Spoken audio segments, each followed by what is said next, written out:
The HEROES Act, a bold response to the coronavirus pandemic, as it is being called. Hey, thank you very much for tuning into the Teal Jack channel. My name is Todd. I greatly appreciate you taking time out of your day to come watch one of my videos. And I'm discussing Nancy Pelosi's $3 trillion bill. It's troubling in so many ways that it's almost mind-boggling, and hopefully this bill will not see the light of day. It has some features in it that, by all purposes, should not be in there. So, number one, let's look at the fact that how in the world is the United States going to afford to pay $3 trillion when its national debt is either at 20 million or quickly approach, 20 trillion or quickly approaching that mark or exceeding beyond it. I haven't looked at it recently to get you the exact figure of where the national debt is located. But they want to give $3 trillion in relief fund aid. And some of this relief funding is going to give $755 million basically to the city of Washington, or Washington, D.C. as it's known specifically. And another $1 million to the National Science Foundation to study the spread of the coronavirus-related disinformation. $1 million to discover disinformation. So in other words, unless you're on board with this whole we need to keep everything closed, locked down, tied up, we're going to spend $1 million to study anybody who has a counterpoint of view that actually might be based in truth and facts. $10 million to the National Endowment for Arts, as well as $10 million for the National Endowment for Humanities. So far of some of the spending, it sure seems to be a Democrat liberal pet project. Eliminates limitations on federal deductions for state and local taxes. That, to me, kind of sounds like a way they're trying to help the rich not pay more in taxes, but to get a tax break. I thought the Democrats were all for taxing the people who make a lot of money. Grants, additional aid for state and local government bailouts. This bill contains $500 billion in funding for state government relief and $375 billion to aid the local governments. This just seems to be a way to maybe put more money into blue states, i.e. California, New York, Illinois. I find that part troubling. Keep in mind this bill is almost 2,000 pages in length. I've read a good portion of it. I've done a few highlight notes just to kind of give you some highlights to what's in this bill, but I really suggest you all sit down and read through this bill. It includes $25 million for migrants and seasonal workers. One of the problems I have in this bill is it's actually giving money to those who are illegally in the country in the first place. Now, they might be out of work, and I can feel for them, but they don't belong in the country, so why in the world are we using taxpayer dollars to provide them an income? Or should we say providing them dollars that the government doesn't have to spend to help aid their income when they're here illegally and shouldn't even be working? And it sounds like this bill, from how it reads, will also put a hold on their deportation. Yes, that's right. Put a hold on their deportation. And it looks like it's kind of an amnesty type of bill that once it's in place, we're just granting amnesty to all the illegal aliens in the country because there seems to be no end to that hold on deportations for being in the country illegally. I hope that troubles some of you.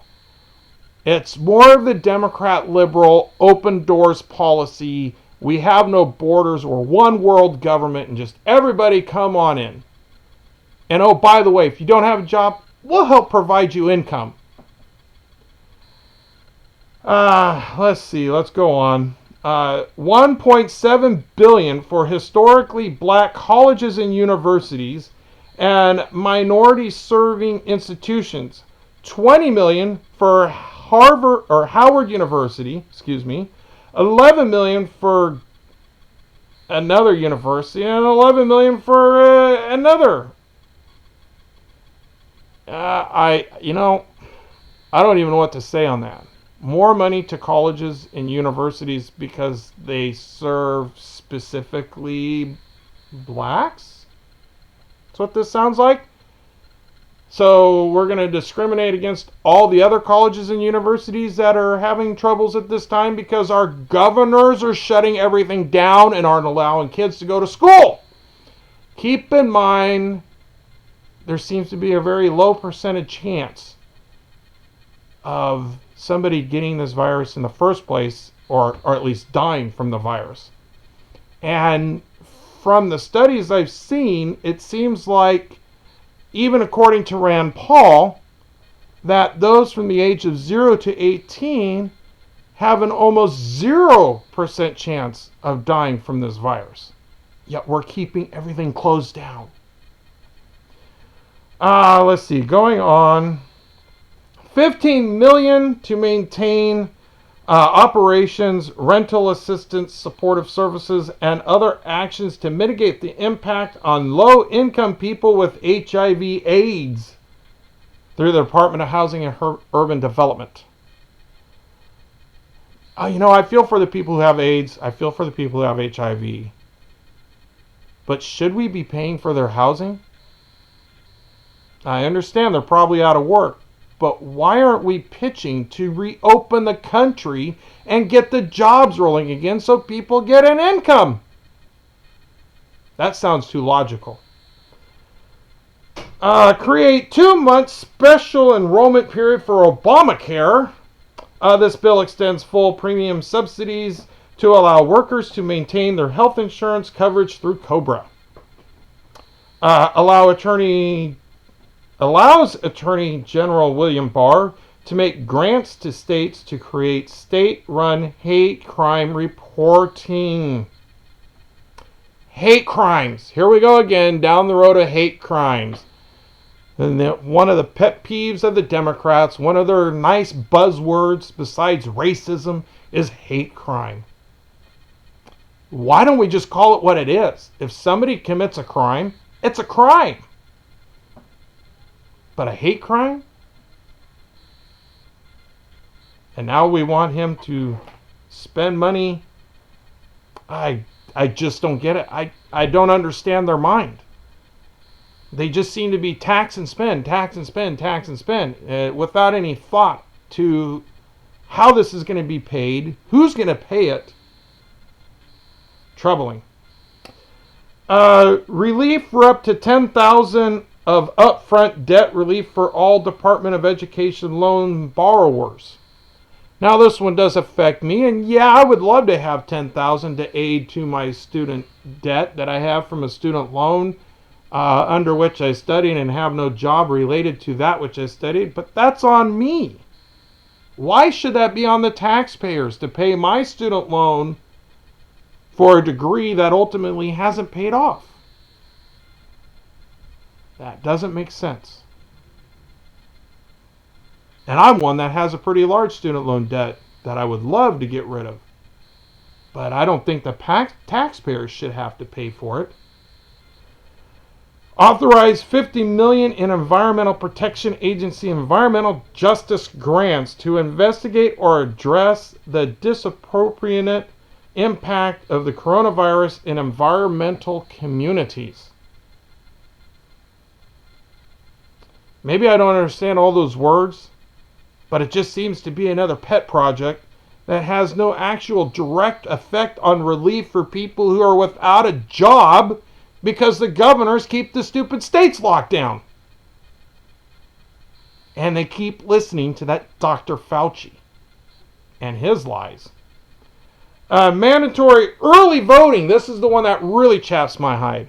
Mandatory early voting for every state and mandatory mail-in ballots. This seems to be the way that the Democrats can only win this up-and-coming election is if we do mail-home ballots. And why do I say that? Because the fraud that goes with it. I've hated the mail-home ballot since I've lived here in Oregon, and they decided to pass it years ago. I should say the Democrats decided to pass it years ago. And the reason I find that troubling is there have been reports in our own state of Oregon of dead people still voting. That doesn't make sense to me. How about the people with mental disorders that have had a stroke and can no longer think properly? And so their family votes on their behalf. I've heard of stories of that taking place. Whether they're mentally handicapped, whether they've got Parkinson's, Alzheimer's, whether they've got dementia like other people I know. And yet they're still voting because a family member helps them mark the box that the family member wants them to mark. So how is this going to prevent voter fraud? The other part to the stay-at-home vote by mail stuff that troubles me is now that Oregon is giving out driver's licenses to everybody, including illegal aliens, and you automatically get registered to vote when you have a driver's license in this state, now it sounds like we're opening the door for the illegal aliens to vote. And they're not even citizens. The voting is supposed to be the right of a citizen. And the stay-at-home mail-in ballot system across the country sounds like major voter fraud will take place and will almost guarantee a conservative will never see the presidency again. Because we're giving amnesty to illegal aliens, we're giving them money, and it's a way for the illegal aliens and the Democrats to ramp up their base so that the population of those who are liberal will constantly be in control of our country. And look, no farther than just not so long ago when FDR, I believe it was, enacted the welfare state, and how the black vote of our country shifted from Republican to Democrat almost overnight. Why? Because of the welfare system that was enacted. That provided money for these people to stay at home and not work. And now we're going to do it also to illegal aliens. We're going to give them money. We're going to let them in the country. We're not going to deport them. And they'll vote for us. And they probably would, because why? The Democrats are going to jump up. See, we gave them the money. We gave you money to live here. We've given you money to survive on. We've given you housing. We're not shipping you back to your country. See how good we are? Now vote for us. And more than likely they will, because historically, we got a history of that taking place already. Which means forget any conservative seeing a place in government again.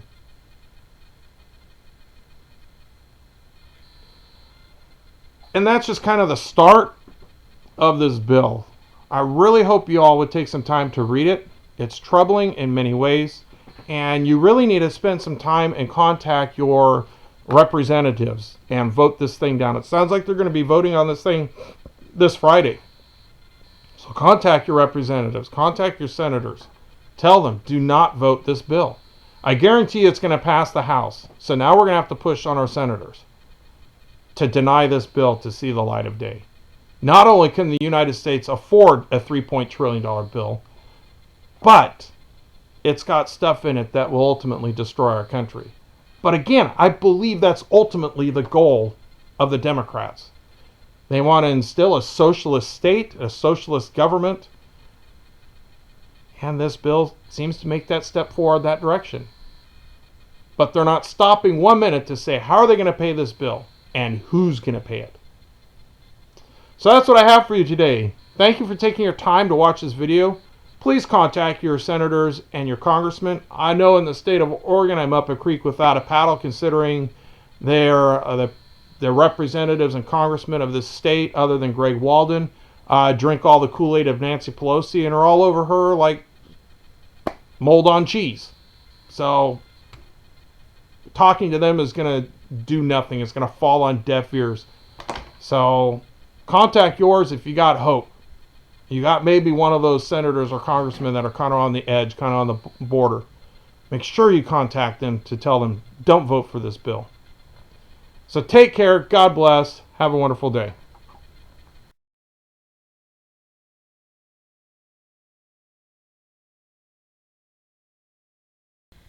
Hi, I want to thank you for taking time out of your day to watch one of my videos. Please hit the like button below, and if you would, hit the subscribe link up here, and take some time to watch one of my other videos. Thanks again, and have a wonderful day. God bless, and take care of yourself.